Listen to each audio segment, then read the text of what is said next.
Welcome to a hitting clinic.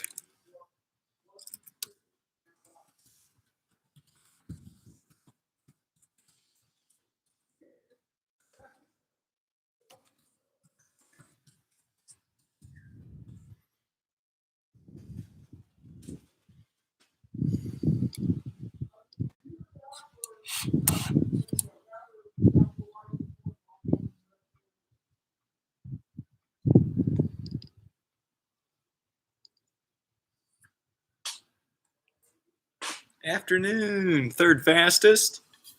You got your notebook out? Ready to learn a little something about hitting? We're going to do it today. We're going to get a little better at hitting.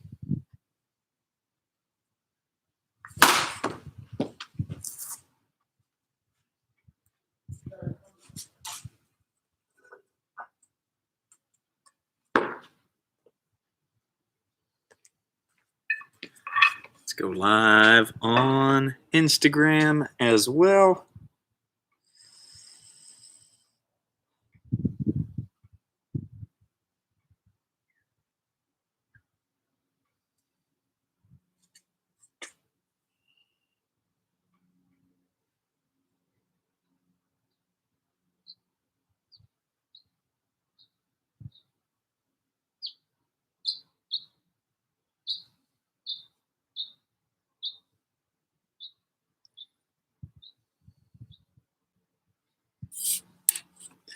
Welcome in, everybody.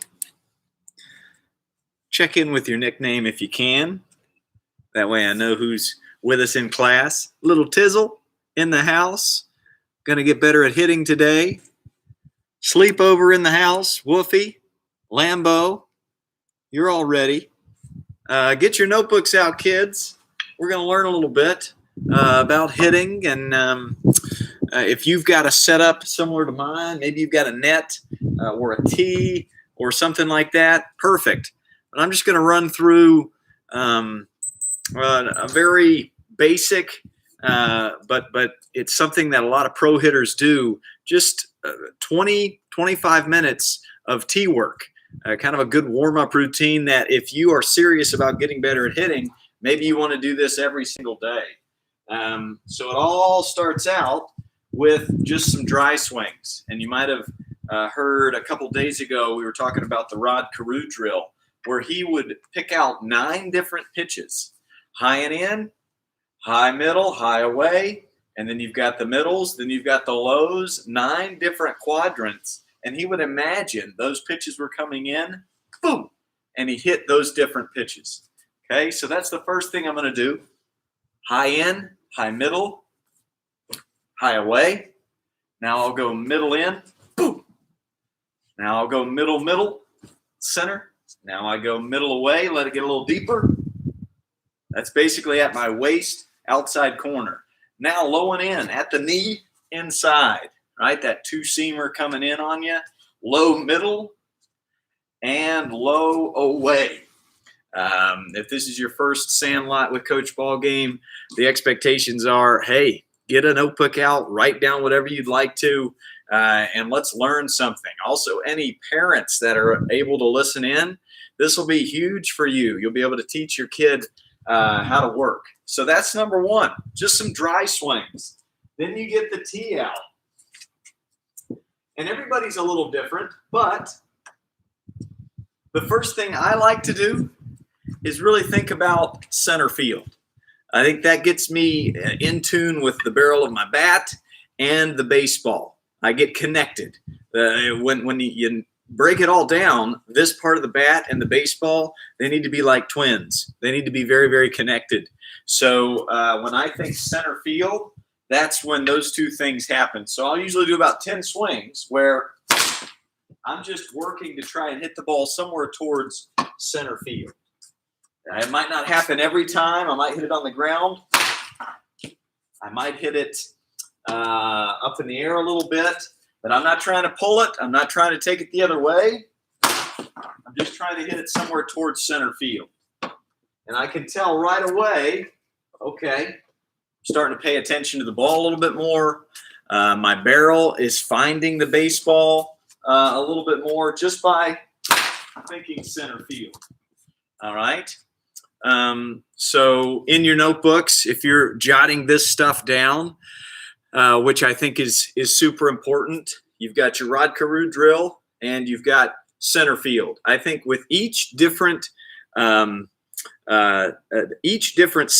we'll call them sets of like 10 swings, think of something specific, one specific thought. All right. I want to open it up to you guys. What is something, Mr. Vancouver, I see you checking in after we've done the Rod Carew drill, boom, the dry swings. After we've done that first warm-up round of 10 swings, just trying to hit it towards center, I'll wait for your comments. What do you think's coming next? Hello, Mom and Dad. What is something you think is going to make your swing better and be that next step towards getting to the top of our stairwell? Because you want to think of your batting practice as a stairwell, and you're just taking each group of 10, each set of 10 swings as another step towards the top. I know sleepover is in the building, Mr. Vancouver. So let's look and see if anybody has thrown any answers out there. What's next? Hip swing, pulling the ball, arms only, Wolfie says. Very good. These are all great. So everybody's a little bit different, okay? For Wolfie, he needs to just go arms only. What does that mean? Well, we can put our feet together right here and really just hit with our arms, right? Just really focus on our arms. The second thing that I do after thinking center field is I think about my foundation, my balance. I want to get rooted into the ground.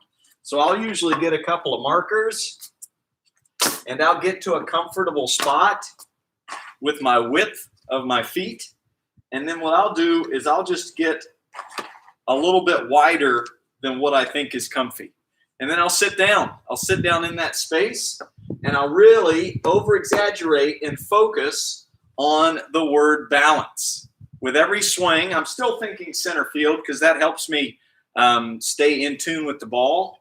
But I'm going to hit it, and then I'm just going to really focus on my feet and staying rooted in the ground, right? And for me, if I can hold my balanced finish for 2 seconds, then I know I'm in good shape. I also try to scratch my back. If you've ever seen a back scratcher, use your bat as a back scratcher and hold that balanced finish. And then I'll take 10 swings there, where that's the only thought. Because if you were with us when Coach Ferber was with us, he talked about baseball players, we can only think about one thing at a time, right? If we're trying to think about 2, 3, 4 different thoughts, it's going to combust. So I'm foundation. I don't care how I hit it. I'm trying to hit it somewhere towards center, but the main focus is foundation. Nice and balanced. And it's always fun if your little brother or little sister comes over and tries to push you over, right? They shouldn't be able to push you over. Nice and balanced. Very good. Okay, bring it up. Bring up the next one. We've gotten to the next step up. I see sleepover in the house. What's next? What do you think? We've done the Rod Carew drill where we're just dry swinging at all the different pitches. We've done the center field drill, work on hitting it to center. We've worked on our balance, staying nice and rooted. Where are you going next? Full swing. Mason's going full swing. Very good. Lambo Media in the house. We'll be rocking some trivia tonight with Lambo. That'll be 5 West Coast time. Hope you can join. Welcome in, Super Mega Baseball. It's 2K. That's pretty much spot on with where I go next. So the way I work on my head is this chin ball right here. If you notice, in between my feet, I've put another cone and I put a ball on top. Anybody know why? I want to try to keep my head over this ball while I take my swing, while I go through my swing. we've talked about this in past sandlots, but if we're getting too far, and I'll shift this way so you can see, if we're getting too far over our back foot, then we're going to have to move forward when we swing. And this is not a good move, not when we're hitting, right? Also, if we go too far this way, that's called lunging. It's not a good move either. So we want to try and stay right here and center our head and be able to load, power here, and explode, power here, while the head stays nice and still. So then I take 10 good swings, focusing on the head. Again, center field, I think that's just a great place to try to stay. In the back of your mind, you're always thinking, let me hit this ball towards center field. But now I'm not thinking about foundation. Hopefully it happens automatically. But my specific thought is now keeping my head very, very still and staying over the chin ball. Sometimes I'll name my chin ball, like Roy or Bob or Sammy or Raphael. And I'll just say, okay, head, stay over Raphael. Something else that's really good for your head is what I call Mike to Ike, your chin. It starts right here on Mike. You're going to keep your head over the chin ball, see the ball touch the bat, boom, and then your chin finishes on the back shoulder, Ike. Mike, see impact, and then Ike, just like that. Very good, very good. If you're just joining us, little hitting clinic here. Break out your notebooks for sure. Zoas Nick, he hit yesterday and it felt good. Love that. Love it. The next spot I go to is really just my load into my explode, right? And some of you might feel comfortable taking that step. Some of you keep that front toe down. Either way, we got to make sure a little bit of coil happens in my back hip and my back core, and then we uncoil all that by impact. I saw a picture of Mike Trout one time, right when he hits a baseball. Whew, his back toe looks like this because everything has rotated over to the front side. Head straight down on the baseball just like that, and all of his power is right there in his front leg. The front leg muscles are actually flexed out of his baseball pants, boom, because he's all the way there. Roberto Clemente, he would sometimes even get that back foot off the ground so much because he really wanted to turn into that front side. So I keep my chin ball here. I keep my combs here for good balance, but now my one specific thought is coil, uncoil, or possibly load, explode. On your marks, get set, and load, explode. And I really want to focus on two specific moments. Two specific moments. At the moment of load, is my head still over the chin ball, right? And at the moment of explode, boom, is my head still over the chin ball, right? Now, let's break down load and explode just a little bit more. What does load mean? Well, it means there's a little pressure or a little bit of pain right here.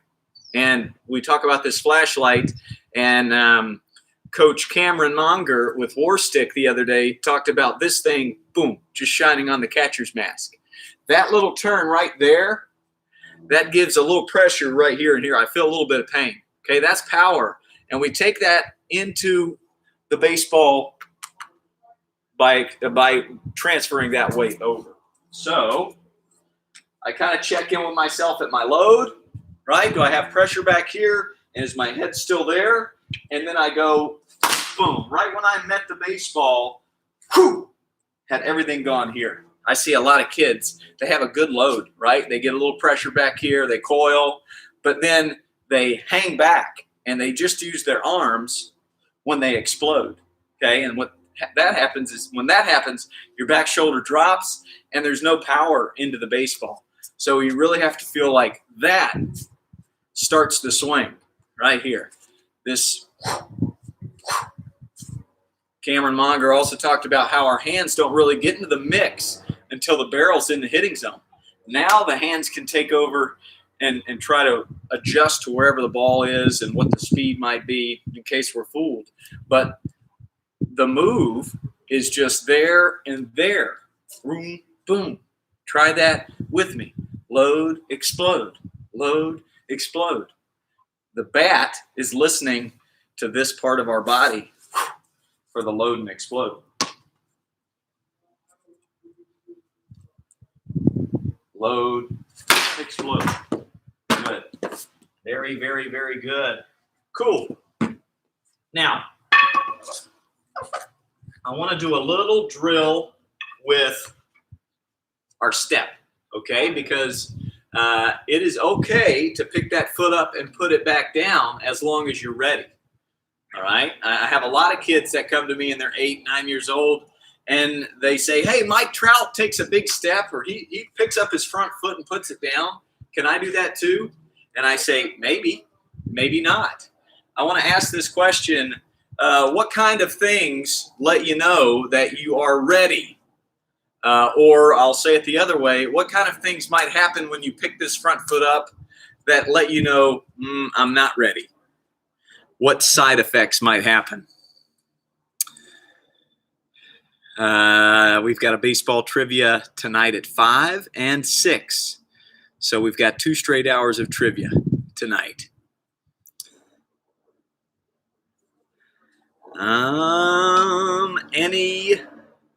I'm from North Carolina. Super Mega Baseball. You lose balance. Well done. Scholar salute for sleepover. First one to answer. Very nice, very nice. So yeah, if you're losing balance, also Mr. Vancouver said the same thing. Very good. So if we're picking this front foot up and putting it down and it's causing us to get on our heels and lose our foundation, then we're not ready, okay? Then we need to just stick to front heel up, there's some coil, front heel down, and that's just fine. What you probably don't realize about pro hitters is when they do pick that front foot up, they put it right back down where it started, for the most part. There are some exceptions where you start open and you go to there, but they've been practicing that for over 15 years, right? So you have plenty of time to catch up to them on that. But we want to make sure that when we land, we're landing on an egg nice and quiet.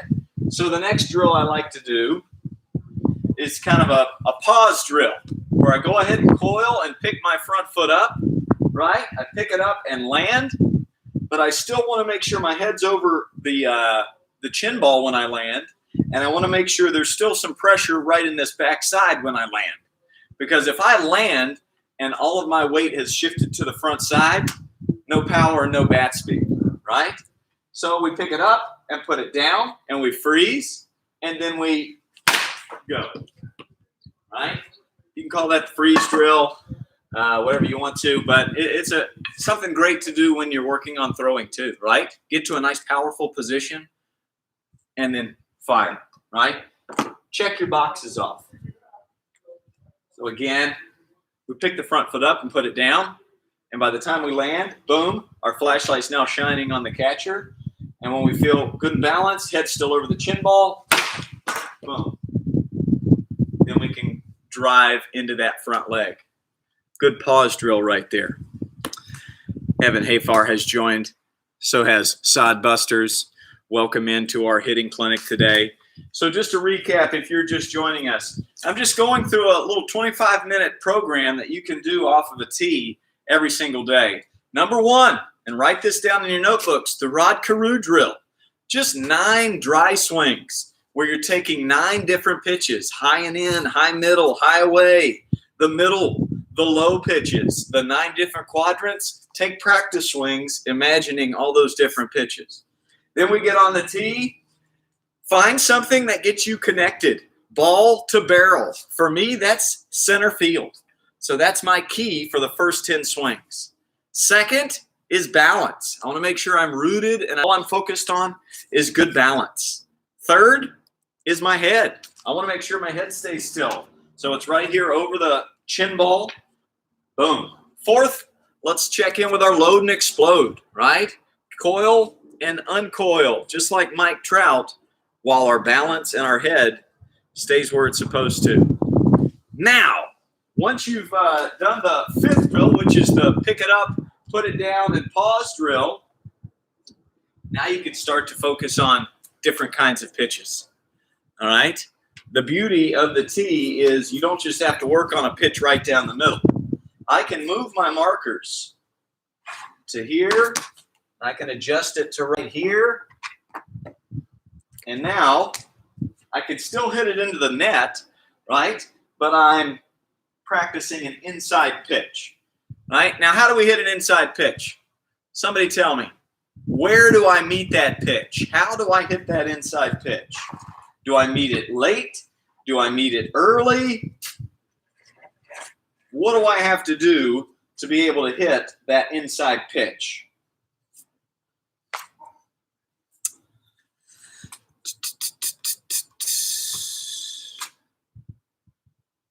Out front. Very good. BJ Mitch. Out front. Tyson. Very good. Swing early. Absolutely. I think of it like this. When it's inside, be a day early.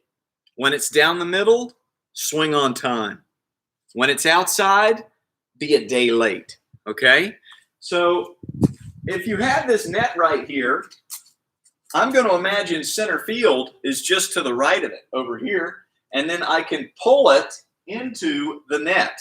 But as you can see, I've moved my cones back here, so I'm catching it way out in front like that. But I'm still not trying to hit some ground ball to third base. I'm trying to hit a line drive gap shot in between the left and center fielder. Boom, just like that. Got to get a new tee. It always falls. If you guys have any good tee recommendations, let me know.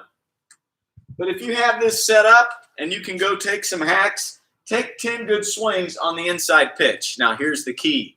You've got to look out and imagine there's a pitcher. Imagine that pitcher is lifting their leg. Imagine that pitcher is separating their hands and is about to release. When they get to that point, that's when you're going to coil, right? Then you land that foot while the head stays nice and still, and imagine the ball coming. Imagine it, and your brain says, oh, that's inside. I got to go early. And what you're going to do, you're going to open up a little bit sooner, and boom.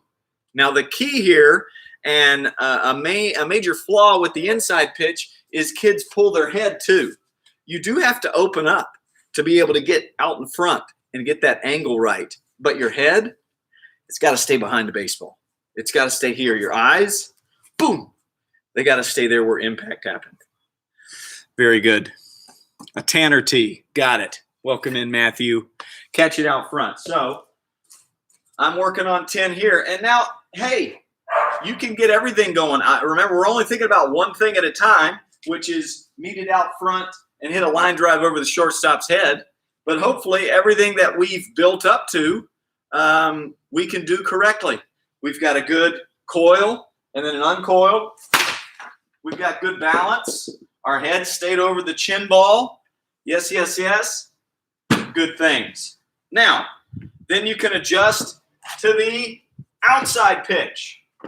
Outside pitch, where the tee can stay exactly where it's at. The tee stays here. But now, how do we hit that outside pitch? Somebody let me know. How do we hit that thing? Because there's a lot of young pitchers throwing the baseball on the outside corner. They don't think that you guys can hit that thing. So tell me, how do you hit that outside pitch? Welcome in, Tammy. Sleepover. You got an answer for me there? The outside pitch, we've got to let get to us. We've got to, so Tyson says step into it. That could work, but here's the problem with stepping into that pitch. A lot of pitches come in about 90 miles an hour, and you're working your way up to facing faster pitching, right? So you really don't want to have to step into an outside pitch, because then you're going to be late. All right, just like Mike Trout. Mike Trout is picking it up and putting it right back in the same spot. He's landing in the same cleat holes in the ground on an inside pitch as he is on an outside pitch, because you just don't have time to pick it up and step somewhere, right? Now, slow pitch softball, Woo, it's coming in nice and slow. Oh, that's inside. I can take a step this way. Oh, that's over there. I can do that. But we have about 0.4 seconds to see where the ball is when it's coming in at 80 miles an hour, right? So we've got to be pretty simple, pretty quiet with our front foot, and we've got to be able to catch the inside pitch here, and we've got to be able to catch the outside pitch deep. You got to let it get deep and meet it late. Welcome in, everybody. And we're going to drive that one this way. So, again, I've got my little net here.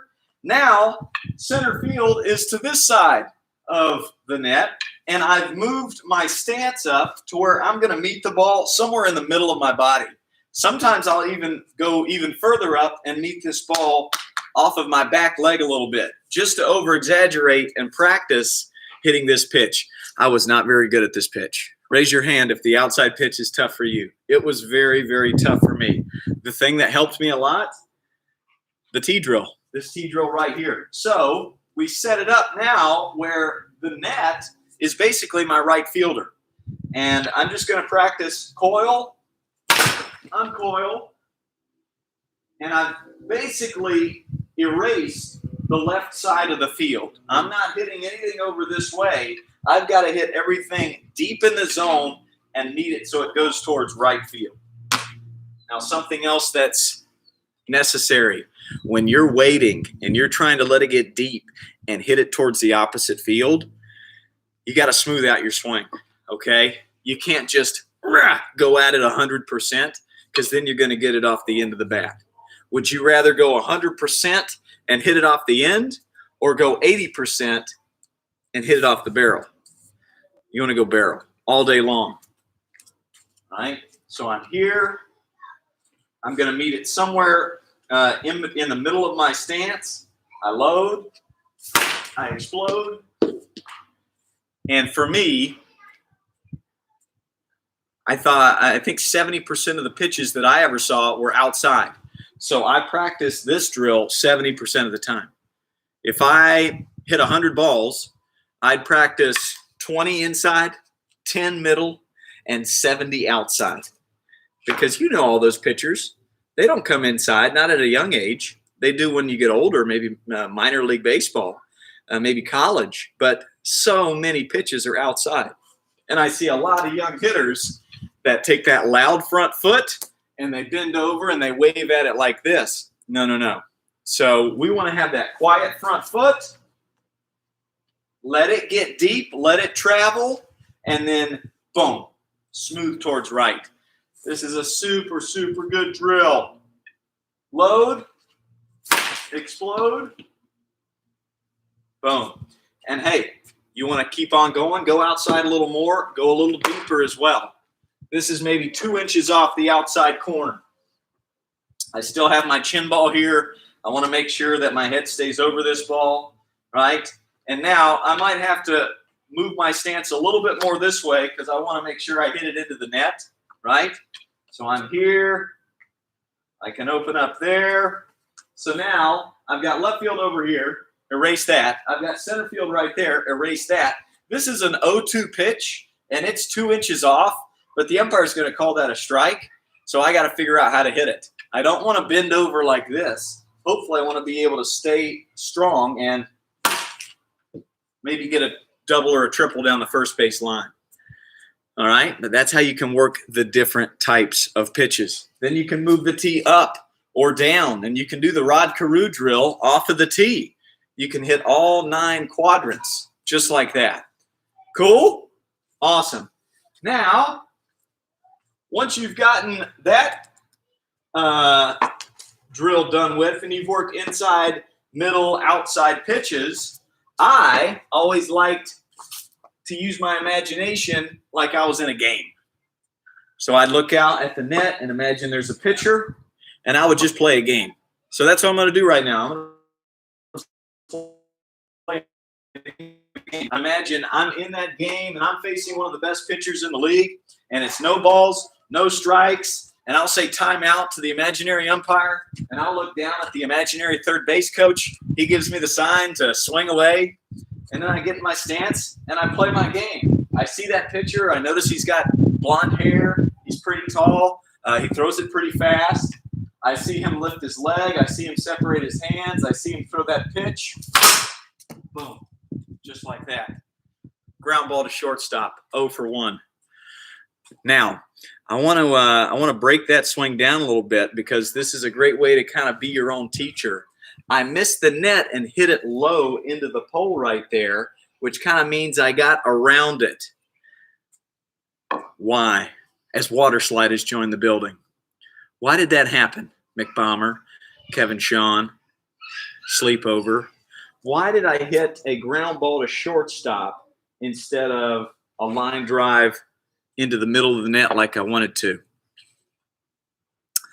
This gets into a topic we haven't touched on yet today. Rolled over. That's right. It's called the old rollover, where you roll over towards the shortstop. Can anybody tell me why? We've got a pitch right down the middle. It looks so juicy. It looks like a big watermelon. But instead of hitting that home run or that triple over the center fielder's head, we hit a ground ball to the shortstop. What causes that rollover, Tyson? Got on top of it, Patriots, that's for sure. Head got ahead of the body, third fastest. I like that. Definitely some head movement. And that's why I think it's important to do these game situations in the backyard. I even felt it, right? Even Coach Ballgame was like, okay, it's game time, right? And I pressed a little bit, and instead of staying inside the ball and trying to drive it towards center, I got a little jumpy, right? And I made my head move a little bit, and then my bat was stuck behind me, and that can cause a rollover. Another reason that we roll over is just our path. Instead of keeping our hands tight and really aiming for the inside part of the ball, so our hands stay tight to our body and the barrel stays inside the ball, we get out here. We either stretch our arms back here too far, that's not a good position, or we stretch our arms out here a little bit, and then we're getting across it like that, right? So I was constantly just doing this little move in the dugout, in the on-deck circle, because for some reason, I wanted to stretch. I wanted to get around the ball, and I hit a lot of pitches right down the middle to the shortstop because of this initial move, all right? Let me give you a little drill for that. If you were like me and that was an issue where your hands kind of got back here, maybe they went back here and got a burger and your barrel got stuck behind you, let's do that. Let's do that. Pick the foot up and land.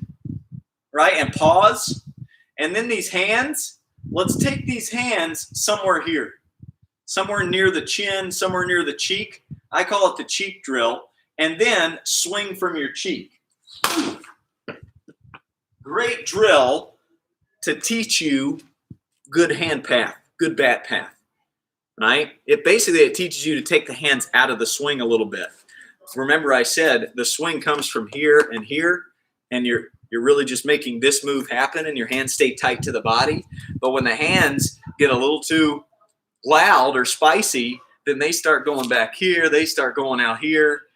And it was a big eye-opener for me when my college coach showed me a slow-mo video of my own swing. Because I was like, man, I'm getting jammed, coach. I'm not hitting the ball off the barrel. And then he slowed down my swing, and I noticed everything looks good until there. I went there. And then that caused a long, slow swing, and then the ball is already almost in the catcher's mitt because my barrel's behind me. Instead of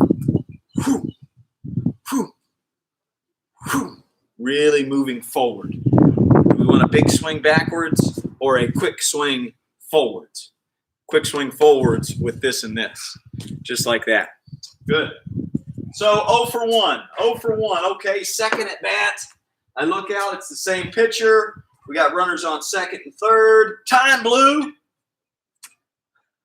No sign from the third base coach. I step in. I see that pitcher. He lifts the leg. Coil. Uncoil. Base hit center field. 1 for 2. All right. Now we move it. Now it's a higher pitch, and it's outside. That means I got to move it deeper into the zone. That means I got to adjust my stance just a little bit. That way I can hit it into the net there. right? And then I look out at my pitcher again. It's a new pitcher. Now it's a left-hander. He's got dark hair. He throws it a little bit slower, so I'm going to stay back a little bit longer, right? I wait for that outside pitch. Here it comes. Wait a little longer.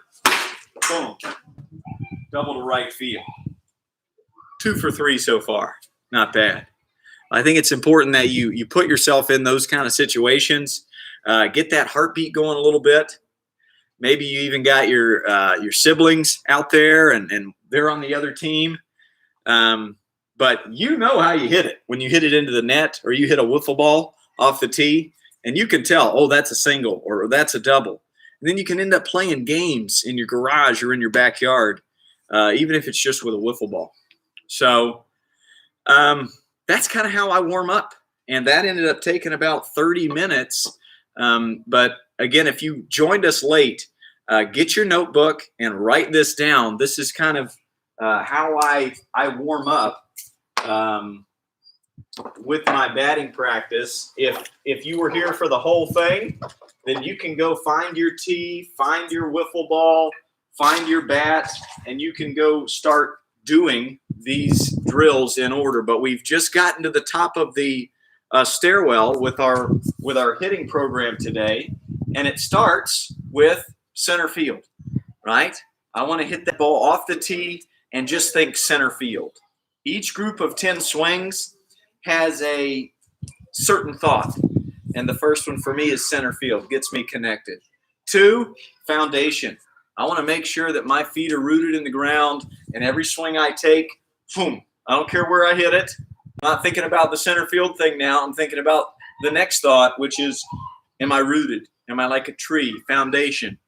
Then that third round, I'm thinking about my head. I'm not thinking about where I hit it now. I'm not thinking about my foundation now. I'm just thinking about my head. Can my head stay still as I coil, as I uncoil, as I finish? Can my head stay right here? Again, any movement back here, then you're going to have to move forward with your head when you're trying to hit the ball.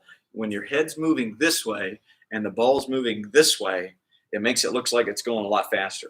It's just not a good remedy for hitting the baseball hard. Good. So number 4, let's check in with our coil and our uncoil, or our load and our explode. Load, flashlight on the catcher's mask. Do I have that pressure? And then explode. By the time I make impact, is all that pressure gone over to here? Gone over to this and this? There's a box. This is the hitter's box, your stomach muscles and your hips. That's where all the power is. All right, so use that box right there and then focus on that.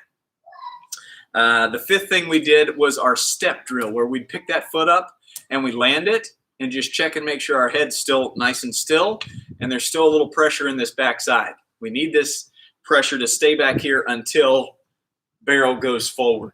If we're taking that step and our head's moving forward and our power and our pressure has shifted over here before I swing, we're not ready to step.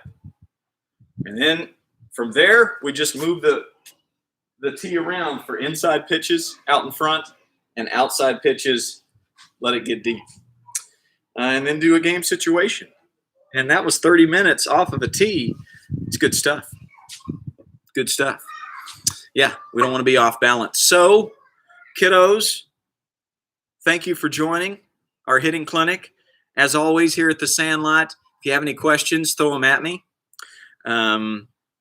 But honestly, man, I just dropped knowledge that I didn't learn until I was in college from really smart college coaches. So whatever age you're at, there you go. Tune in tonight for some of my trivia. Thanks for joining, BJ and Patriots. We got trivia at 5 Pacific and 6. There'll be prizes. It's good fun. You should totally join and watch some of my YouTube videos. There's lots of fun stuff there. Awesome. Jesse in the house. And if you missed this on YouTube, so you can go watch it over there on the YouTube channel for sure. Cool. Absolutely. 3rd fastest. Water slide. Brian Stronghold. Tyson. We'll see you then. Tay-Tay in the house. Fashionably late. We got Chicago Tubbs, Batgirl, Baby Ruth, and Bubba in Alberta, Canada. Thanks for joining. Have a great day. You're welcome there, Mr. Sleepover. And for any of you guys that are wanting some one-on-one lessons, I'm doing them virtually if you're out of the state. And I've started doing some in-person lessons as well here in California. And if you feel like you're ready to go person to person, totally understand if you're not, then you can book your lesson. Either way, virtual or in person, you'll find it at coachballgame.com. I live in California, Mr. Patriots. I'm in Orange County. Louis, thumbs up. You got it. All right. Bye-bye, everybody.